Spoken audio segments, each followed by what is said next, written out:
সম্মানিত ভিউয়ার্স, আসসালামু আলাইকুম। আপনারা দেখছেন ডিজা আইয়ুব ইউটিউব চ্যানেল। তো বন্ধুরা, আজকে আসলে আপনাকে কি দেখাবো, ভিডিওর থাম্বনেলটি দেখে সবাই বুঝতে পেরেছেন। আজকে যে কোডটা দেখতে পাচ্ছেন, এটা মিশুক গাড়ির চার্জারের কোড, ঠিক আছে।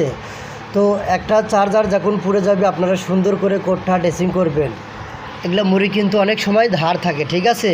আপনারা এর উপর দিয়ে কটন টেপ পেঁচলে কিন্তু কটন টেপটা ছিঁড়ে যেতে পারে। তো অবশ্যই এই মুড়িগুলো মেরে নেবেন আপনারা একটা গ্রাইন্ডিং মেশিনের সাহায্যে অথবা এত সাহায্যে কিন্তু মুড়িগুলো মেরে নিতে হবে।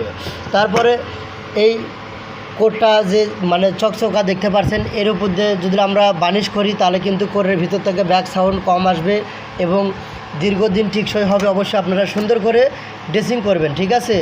সুন্দর ফিনিশিং এটা হলো আপনার হাতত। আপনি যেভাবে কাজ করবেন সেভাবে কিন্তু কাজটা সম্ভব। তো আজকের ভিডিওটা লং করব না, এই ছিল আজকের এই ভিডিও। সবাই ভালো থাকবেন। আসসালামু আলাইকুম।